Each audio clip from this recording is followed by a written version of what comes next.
What if I told you that Africa is not the real name of this vast continent?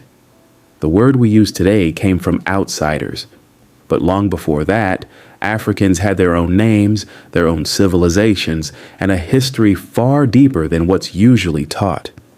This is the untold story of Africa's true name and the mighty history that shaped it. Before we proceed, please subscribe to the channel and press the bell icon for more African history and facts.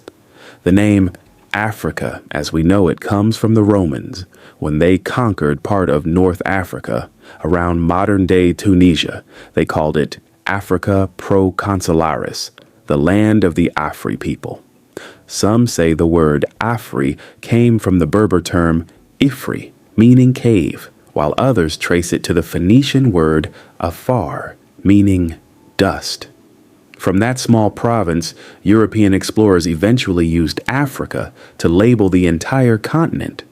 But that was never the name Africans used for themselves. For thousands of years, Africa had its own indigenous names. The most powerful of them is Alkebulan, often translated as the mother of mankind, or the Garden of Eden. Ancient civilizations like the Moors, Nubians, and Ethiopians knew the land by this name long before outsiders arrived.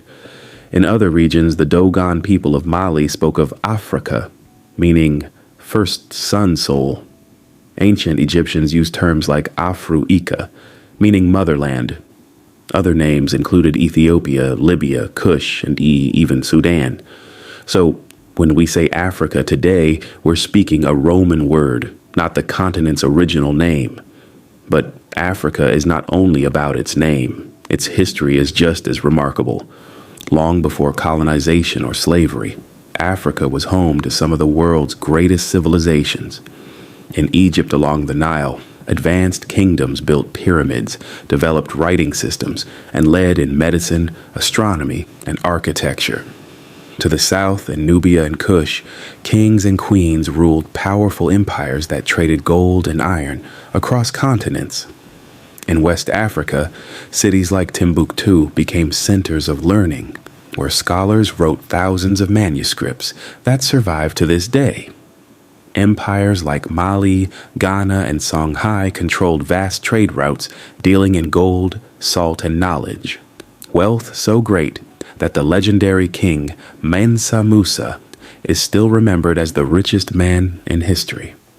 And in southern Africa, the stone city of Great Zimbabwe stood as proof of architectural brilliance and complex society long before European contact. This history shows us one thing: Africa was never a dark continent.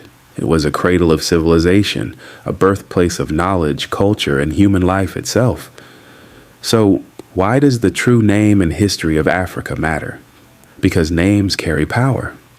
The word Africa reflects centuries of conquest and colonization. But names like Alkebulan remind us of Africa's role as the mother of humanity, the land where human civilization began. And history matters because for too long, Africa's story has been told by outsiders who erased or distorted its greatness. By reclaiming both its true name and its true history, we restore dignity, pride, and identity. Africa is more than just a name on a map. It is Alkebulan, the motherland.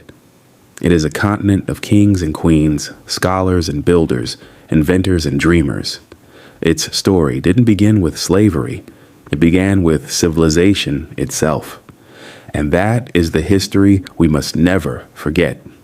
Please subscribe to the channel and press the bell icon for more African history and facts.